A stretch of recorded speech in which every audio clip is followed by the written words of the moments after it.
Vishnu dark x, सच्ची अपराध कहानियां।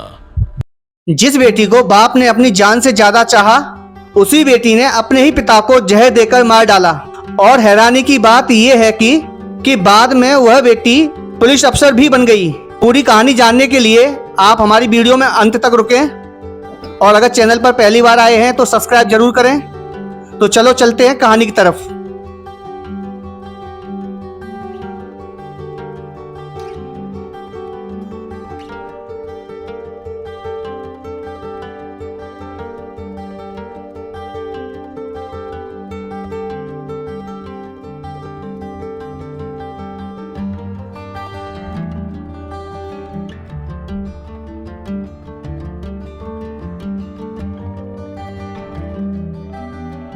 खूबसूरत इकलौती बेटी ने भ्रष्ट पुलिस वाले संग मिलकर कर दिया अपने पिता का कत्ल, फिर बनी पुलिस अफसर।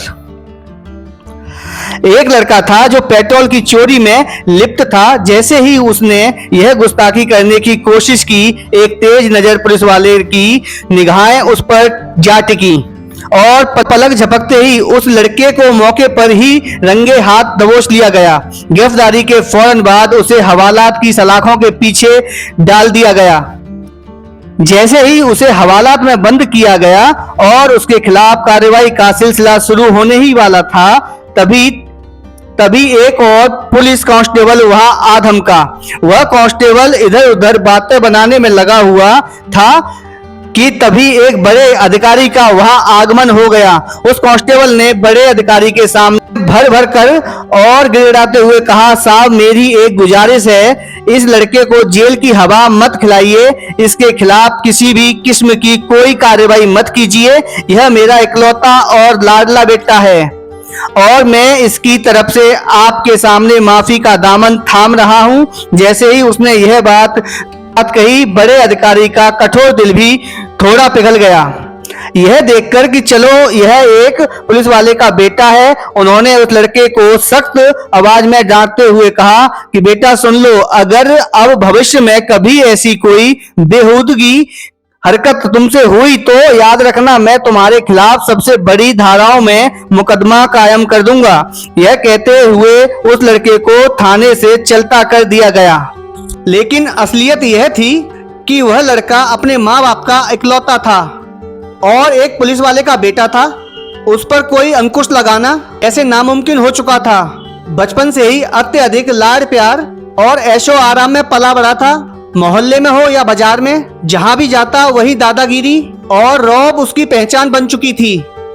जो भी उसके सामने पड़ता वो उसे मारता, पीटता, गालियां बकता और सरेआम बेइज्जत भी करता। यही उसका रोज का दस्तूर था। बेटे की इन बिगड़ी हुई आदतों को देखकर उसका बाप, जो खुद एक पुलिस वाला था, बहुत दुखी और परेशान रहता था। इतनी तकलीफ और मानसिक उथल पुथल झेलते झेलते जब उसकी उम्र हो गई, महज 50 साल की हुई, तो वह बुरी तरह बीमार पड़ गया और एक दिन उसने दम तोड़ दिया।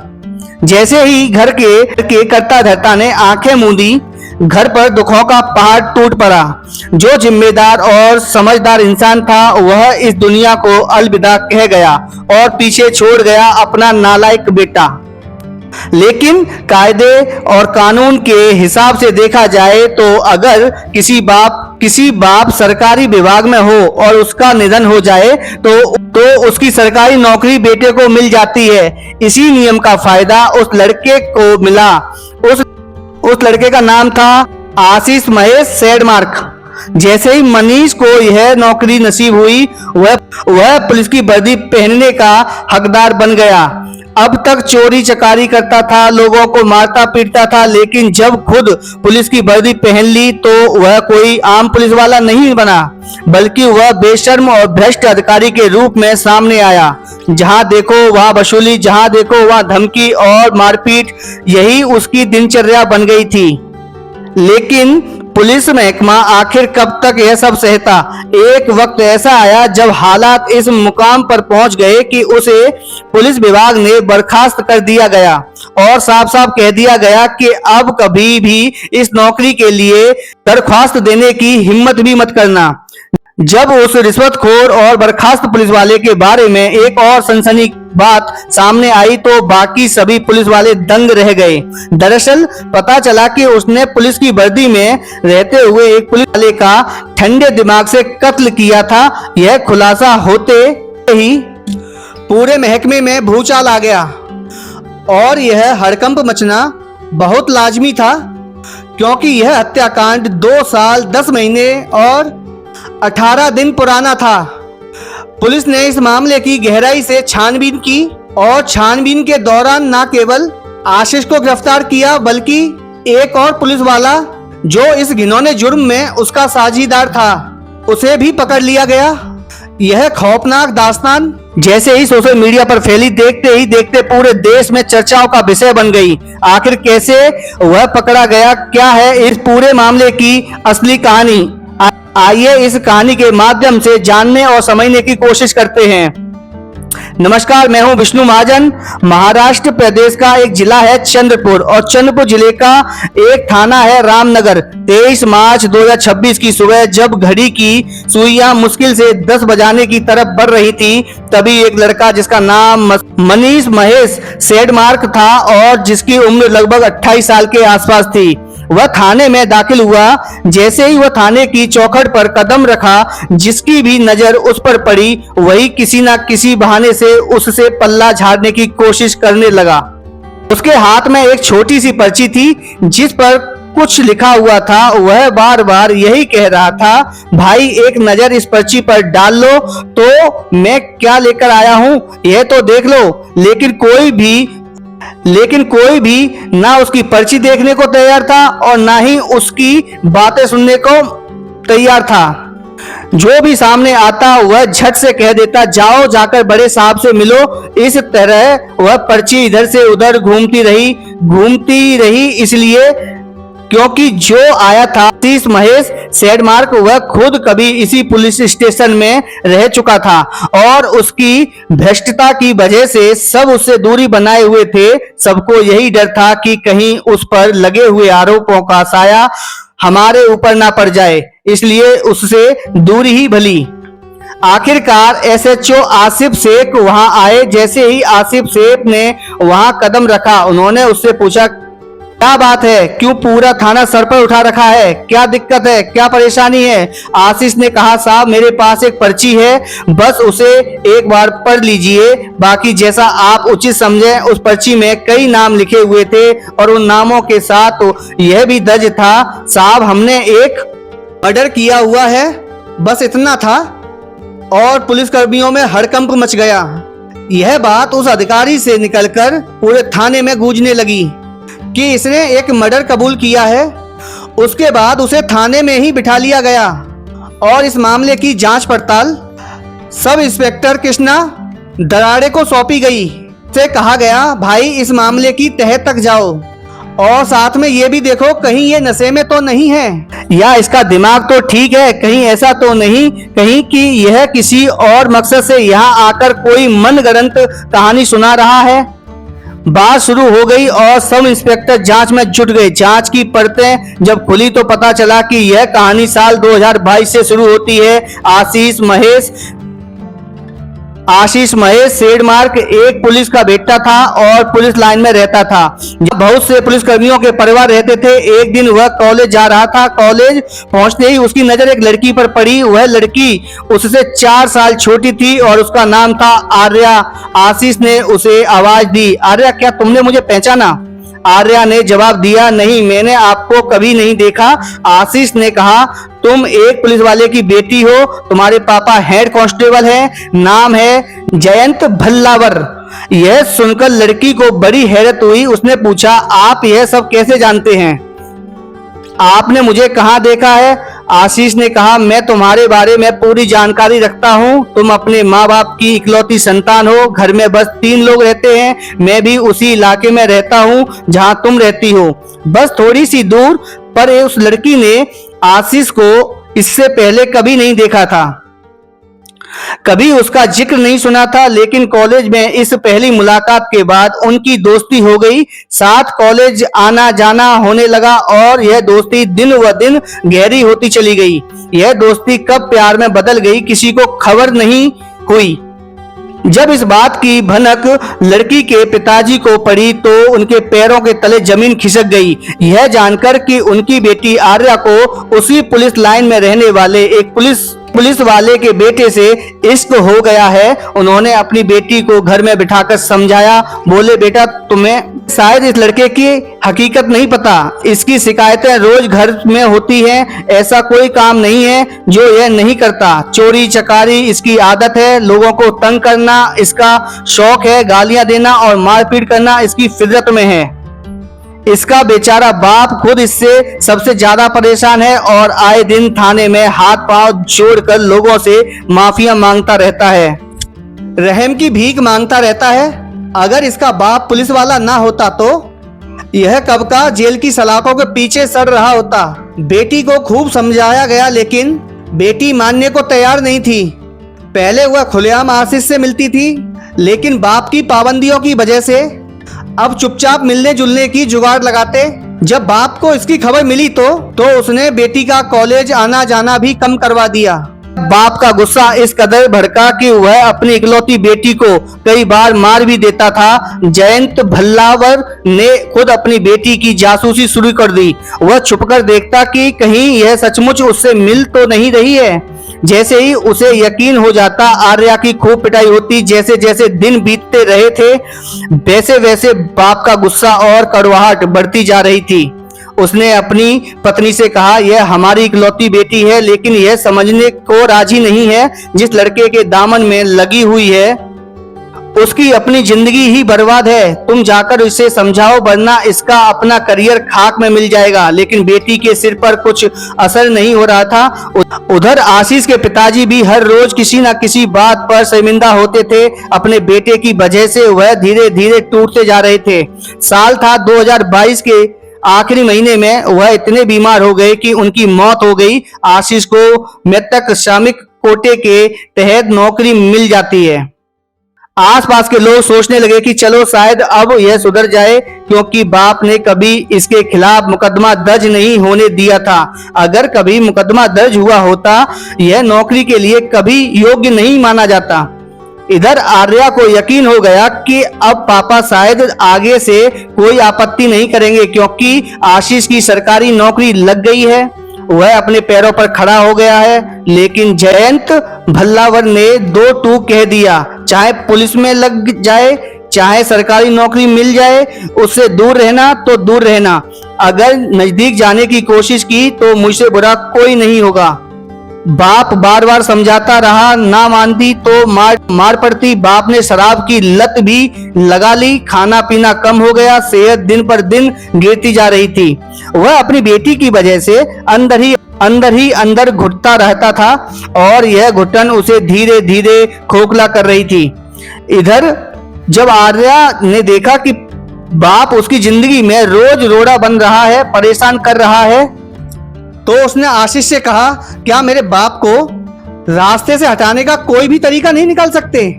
बस यहाँ से एक ऐसी खौफनाक साजिश कीनी पड़ी जिसने एक मासूम बाप की जान ले ली। आशीष और आर्या ने मिलकर तय किया कि क्यों ना इन्हें हमेशा के लिए रास्ते से हटा दिया जाए।